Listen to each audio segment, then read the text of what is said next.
હા.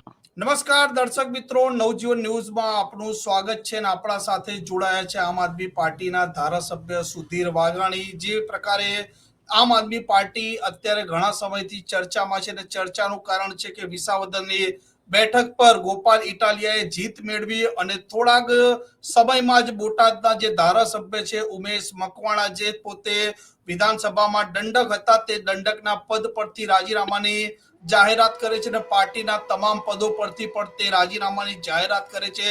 તેની થોડીક ક્ષણોમાં જ પાર્ટી નિર્ણય લે છે અને ઉમેશ મકવાણા જે પ્રકારે પાર્ટી વિરોધી કામ કર્યું છે તે મામલે તેમને 5 વર્ષ માટે સસ્પેન્ડ કરવામાં આવે છે. આમ આદમી પાર્ટી અત્યારે બે અલગ અલગ મુદ્દે સતત ચર્ચામાં છે. આપણા સાથે જોડાયા છે આમ આદમી પાર્ટીના ધારાસભ્ય સુધીરભાઈ વાઘાણી. સુધીરભાઈ વાઘાણી, નવજીવન ન્યૂઝમાં પહેલા આપનું સ્વાગત છે. થેન્ક યુ તોફિકભાઈ. હવે આમ આદમી પાર્ટીમાં જે પ્રકારે બોટાદના ધારાસભ્ય એ પહેલા દંડકનું પદ છોડ્યું, તમામ પદો છોડ્યા અને પછી ગુજરાતના પ્રદેશ અધ્યક્ષ ઈસુદાન ગઢવી તે જાહેરાત કરે છે કે તેમને પાર્ટી અને શિસ્ત વિરોધી કામ બદલ 5 વર્ષ માટે સસ્પેન્ડ કરવામાં આવે છે. તે દરમિયાન તમારી પણ સતત ચર્ચા ચાલતી હતી કે ક્યાંક ને ક્યાંક સુધીર વાઘાણી છે તે પણ આમ આદમી પાર્ટીથી શું નારાજ છે? આ મામલે પહેલા આપની પ્રતિક્રિયા જાણવી છે. હવે તોફિકભાઈ, એમાં એવું છે કે વારંવાર આ પહેલી વાર એવું નહોતું, પણ જે અત્યારની હાલ જે પ્રિન્ટ મીડિયા છે આપણી, કે ઇલેક્ટ્રોનિક મીડિયા છે, તો એ મોસ્ટ ઓફ પ્રિન્ટ મીડિયાનો અમારો રોલ નથી, પણ ઇલેક્ટ્રિક મીડિયા અત્યારે સામાન્ય માણસ પણ ચલાવી શકતા હોય છે. તમે માનો તો નકરું 8,000 રૂપિયાનું કાર્ડ લઈને મીડિયાના એન્કર કે પાર્ટિસિપેટ કરી શકાતું હોય છે. તો એવા માણસો પોતાને વિડીયોને લાઈક મળે, ટીઆરપી મળે, એના હાટુ થઈને લઈ લેતા હોય. કોઈ સત્તાવાર એમાં ક્યારેક કોઈ ત્રીજા વ્યક્તિને કોઈ મીડિયામાં બતાવવામાં આવ્યો હોય કે મારે સુધીરભાઈ સાથે સંપર્ક થયો કે આ સૂત્રના હવાલેથી ખબર છે, એવી કોઈ એમાં વાસ્તવિકતા ક્યારેય હતી નહીં. મારે ક્યારેય કોઈ બીજેપીના નેતા જોડે કે આના વિશે કે પોલિટિકલ લાંબી ક્યારેય કોઈ જોડે ચર્ચા મોસ્ટ ઓફ થઈ જ નથી. પરંતુ ક્યાંક ને ક્યાંક તમે આમ આદમી પાર્ટીના જે ધારાસભ્ય છે એમના મુકાબલે આપ ઓછા ચર્ચામાં દેખાતા હોય છે. સોશિયલ મીડિયામાં પણ આપના ફોટા નથી દેખાતા. તો શું એ કારણસર આ ચર્ચાઓએ જોર પકડ્યું હશે? હવે એના કારણે જોર પકડ્યું હોય એ મેં જે તમને પહેલા કીધું એમ, અત્યારે જે મીડિયા છે એ કોઈ વાસ્તવિક તથ્ય પાછળ જોતું જ નથી, કે આમનું સીધે સીધું આપી દેતું હોય છે. અને દેખાવાનો જ્યાં લગન સવાલ છે તોફિકભાઈ, ત્યાં લગન હરેક માણસનું નેચર અલગ અલગ હોતું હોય છે. આમ આદમી પાર્ટીના 5 ધારાસભ્ય છે, 156 બીજેપીના છે, અપક્ષના પોતપોતાની રીતે પોતપોતાનું નેચર હોય છે. કોઈને લાઇમલાઇટ, સોશિયલ મીડિયા કે વધારે ગમતું હોય છે, કોઈ ઓછું હોતું હોય છે. બાકી હું મારા વર્કમાં ક્યારેય હાજર ન હોઉં એવું તો ના બને ને.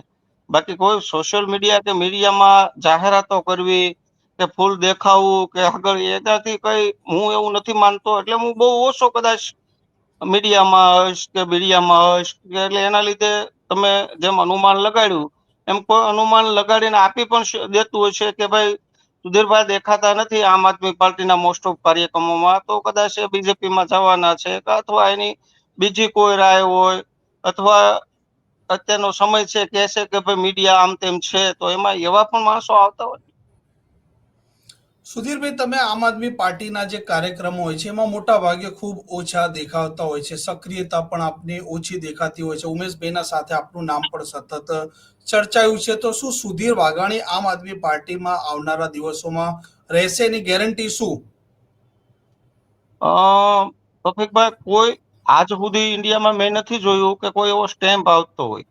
પણ કોઈ એવો સ્ટેમ્પ આવતો હોય કે કોઈ એવું એગ્રીમેન્ટ આવતું હોય તો હું ચોક્કસ કરવા તૈયાર છું કે કોઈ પણ બેઝ ઉપર કે ગમે એવા સંજોગોમાં એ એગ્રીમેન્ટ હું સાઇન કરીશ કે હું ક્યારેય આમ આદમી પાર્ટી છોડીને કે બીજેપીમાં જાશ કે પાર્ટિસિપેટ કરીશ કે કોઈ લોભ લાલચ હશે એવું નથી. પણ અત્યારના પોલિટિશિયન મોસ્ટ ઓફ સાચા હોય, બધા જ ખોટા હોય એવું જરૂરી નથી. પણ હું તમને એમ કહું, હું બીજેપીમાં નથી જવાનો, તો કોઈ ભરોસો તમે કરી લ્યો એ જરૂરી નથી. તો એના માટે કોઈ તમે તપાસ કરો કે માર્કેટમાં કોઈ એવી અવેલેબલ છે, તો હું એ કરાર કરવા માટે તૈયાર છું. સુધીરભાઈ, તમારા મત વિસ્તારમાં પણ સતત તમે ફરતા રહેતા હો છો, લોકોને પણ મળતા રહેતા હો છો. તો તાજેતરમાં તમે સરકારને એવી કોઈ રજૂઆત કરી હોય, કોઈ એવા પ્રશ્નો હોય, કેમ કે વિસાવદરમાં જે પ્રકારે ભાજપ અને આપની લડાઈ થઈ ત્યારથી ગરમાગરમી પણ દેખાઈ રહી છે. રજૂઆતો અનેક હોય છે, પણ ખાસ અત્યારની હાલની જે ચોમાસાની સિઝન ચાલી રહી છે, તો જે વરસાદ વધારે થયો તો એના લીધે વળતર ચૂકવવું, અને એનાથી નહીં વધારે મોટો ડિફિકલ્ટ પોઈન્ટ અત્યારે અમારે ગ્રામ્યમાં આવડવા છે કે ખાસ કરીને ખેડૂતો જ્યારે યુરિયા ડીએપી ખાતર લેવા જાય છે, તો મોસ્ટ ઓફ કંપનીઓ અત્યારે સંકલનમાં આવીને મંડળીઓને પણ નેનો યુરિયા ફરજિયાત આપે છે, અને મંડળીઓ અહીંની ખેડૂતોને ફરજિયાત જે નેનો યુરિયા પોતાને ઉપયોગમાં નથી લેવાનું, ખોટા વેસ્ટેડ પૈસા દેવા પડે છે. એ છતાંય યુરિયા અને ડીએપી લેવા માટે નેનો યુરિયા હરેક મારી 44 મંડળી છે, કરેદર તાલુકાની વાત કરું તો 44 મંડળીમાં નેનો યુરિયા મળે છે. અધિકારીનો આપણે સંપર્ક કરીએ, પણ આમાં જોતામાં મને એવું લાગે છે ગવર્મેન્ટને તપાસ કરાવવી પડે, પણ ગવર્મેન્ટ અત્યંત સપેલી હોય એવું લાગે છે. બાકી આ કઈ રીતે શક્ય છે? સુધીરભાઈ, ઉમેશભાઈએ જે પ્રકારે દંડકનું પદ પણ છોડ્યું અને એમણે મતલબ પાર્ટી છોડી, તે મામલે તમારે પહેલા કે પછી ક્યારે કોઈ વાતચીત થયેલી, કેમ કે તમે પણ ધારાસભ્ય છો, સંપર્કમાં હો? મારે એ વિષયમાં ઉમેશભાઈ જોડે ક્યારેય ચર્ચા થઈ નથી. વિસાવદરમાં જે પ્રકારે ગોપાલ ઇટાલિયાની જીત થઈ છે, આ જીતને તમે કેવી રીતે જોઈ રહ્યા છો? હવે તમે ફરીથી જે પ્રકારે 4 ધારાસભ્ય હતા અને ઉમેશભાઈ ગયા અને ગોપાલ ઇટાલિયા આવ્યા, તો કેવી રીતે આપણું સંકલન રહેશે? લોકોના મુદ્દે કેવી રીતે તમે વિધાનસભામાં લડત આપશો? સૌથી પહેલા તો જે વિસાવદરમાં ગોપાલભાઈની જીત થઈ છે, તો એમાં મારું એવું માનવું છે કે આમ આદમી પાર્ટી માટે તો અનેરો ઉત્સાહ છે, અને કેમ ન હોય, કારણ કે આમ આદમી પાર્ટીનો સારામાં સારો ચહેરો જો જીતીને આવ્યો છે, તો કાલે સવારે વિધાનસભામાં તેમનો અવાજ ગૂંજશે. પ્લસ કે ગુજરાતની જનતા માટે પણ એક સારો સંદેશ ગયો છે કે સારા લોકો આમ આદમી પાર્ટીમાં લોકો માટે અવાજ ઉઠાવે છે. એવા નેતા ગોપાલભાઈ જીત્યા છે, તો કાલ સવારે અવાજ ઉઠાવશે, અને લોકોનો પણ જોઈએ તો બહુ બધો ભાવ પ્રતિભાવ વધ્યો છે આમ આદમી પાર્ટી પ્રત્યે, અને તે ખરેખર પણ એક ગુજરાતની જનતા માટે સારું છે. જે આજનો બીજેપીની સામે મુખ્ય પક્ષ જે કોંગ્રેસ હતો, તો એ ક્યાંક ને ક્યાંક વિરોધ પક્ષમાં ક્યાંક ને ક્યાંક થોડો ઢીલો દેખાય તેવું લાગી રહ્યું છે. આવનારા સમયમાં સુધીર વાઘાણી જે પ્રકારે ગુજરાતમાં હાલ ભારતીય જનતા પાર્ટીની રાજનીતિ છે, તેના સામે કેવી રીતે લડશે? આવનારા સમયમાં જે અત્યારે લડીએ છીએ એનાથી કદાચ મોડો પણ સમય હોય અને કદાચ સારો પણ હોય. આ ગોપાલભાઈ જે જીત્યા અને ગુજરાતમાં કદાચ અમારા સારા સમયની શરૂઆત થઈ એવું લાગે છે, પણ સત્તા પણ આનાથી ટફ હશે. તો પણ જે રીતે આજ સુધી લડતા આવ્યા છે, તે રીતે અમે ભારતીય જનતા પાર્ટી સામે જરૂર ચોક્કસથી લડીશું. આવતીકાલે અરવિંદ કેજરીવાલજી પણ ગુજરાતના પ્રવાસે આવી રહ્યા છે. સંગઠનને મજબૂત કરવાની વાત છે, તો કેવી રીતે આ સંગઠનને મજબૂત કરશો? આપના મત વિસ્તારમાં ગુજરાતમાં લોકો સુધી કેવી રીતે પહોંચશો? અને સુધીર વાઘાણી આવનારા સમયમાં આમ આદમી પાર્ટી છે, તેમાં કોઈ સક્રિય રોલમાં દેખાશે કે નહીં દેખાય? હવે ખાસ કરીને જે કાલે અરવિંદ કેજરીવાલ સાહેબ અમદાવાદ પધારી રહ્યા છે, તો જે સંકલન થશે, ચર્ચાઓ થશે, અને ખાસ કરીને સંગઠન મજબૂત કરવાના પ્રયત્ન કરવામાં આવશે. જે વિવિધ રીતે અમે સામાન્ય ગામના લોકોને, આગેવાનોને મળશું, અને જે સાચું ખોટું એમને તથ્ય સમજાવશું. જેવું કે મેં તમને પહેલા કીધું એમ કે ખાસ કરીને આ નેનો યુરિયા છે, તો અહીંના ગામના લોકોનું અને મારું બધાનું એવું જ માનવાનું છે કે ભાઈ ખાસ કરીને પોલિટિશિયનો જ આ કંપનીઓ ઉભો કરીને એમનો માલ વેચવા સાટું યુરિયા ડીએપી સાથે સંકળામણ કરીને ખેડૂતોને જ પોતાનો બિઝનેસ કરવા સાટું નુકસાન આપે છે. એવા અનેક મુદ્દાઓ છે જે અમે લઈને લોકોની વચ્ચે જઈશું, લોકોને સમજાવશું, અને પોતાના સંગઠનને મજબૂત બનાવવાનો પૂરેપૂરો પ્રયત્ન કરીશું. ગોપાલ ઇટાલિયા જે પ્રકારે સુરતમાં કહ્યું કે સી.આર. પાટીલ છે તે ધારાસભ્યોને તોડતા રહેતા હોય છે, તેમણે અનેક મુદ્દે વાત કરી, તો શું ભારતીય જનતા પાર્ટીએ ભૂતકાળમાં સુધીર વાઘાણીનો કોઈ સંપર્ક કર્યો હોય કે હજી સંપર્ક કરતો હોય એવી કોઈ ઘટના બની છે ખરી?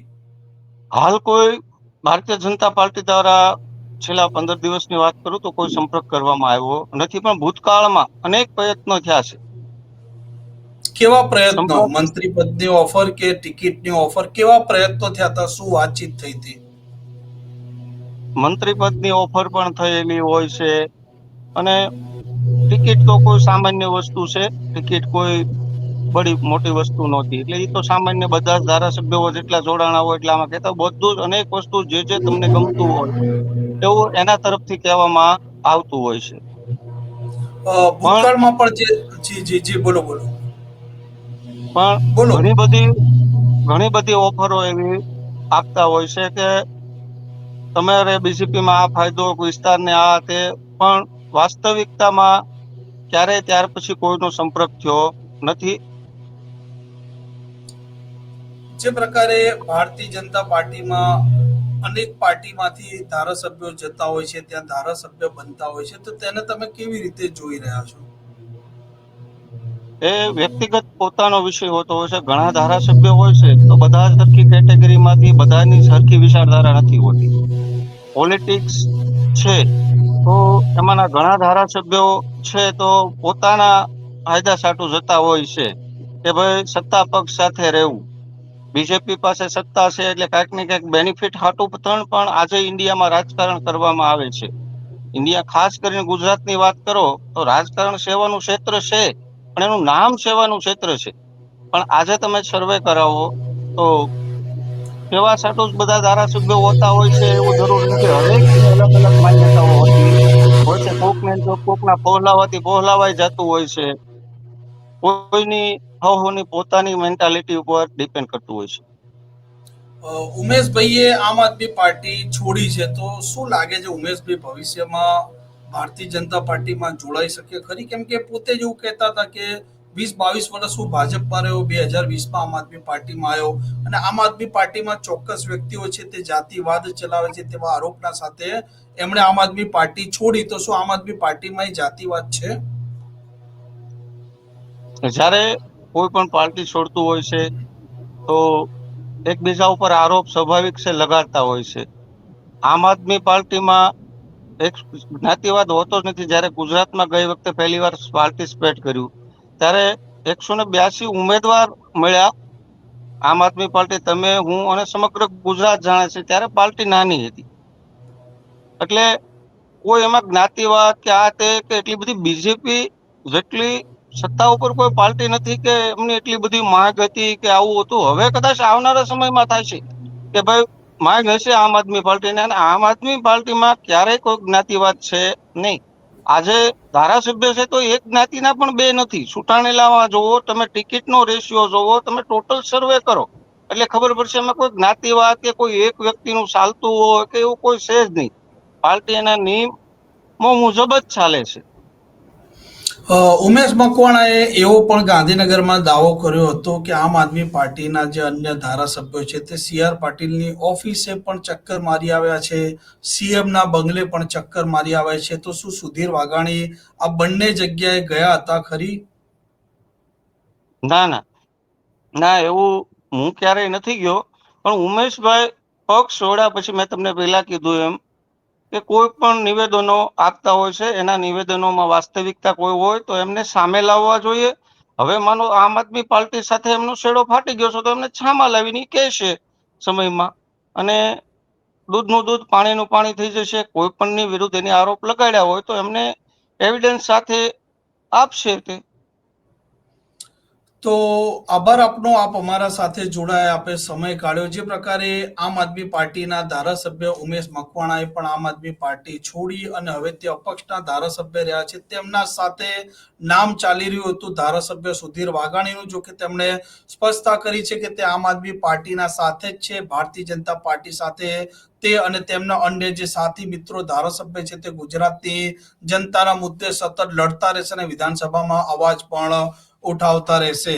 આ પ્રકારના સમાચાર, પ્રકારના અહેવાલ માટે નવજીવન ન્યૂઝની ચેનલ સાથે જોડાયેલા રહેજો. નમસ્કાર. વૈષ્ણવજન તો તેને કહીએ જે પીડ પરા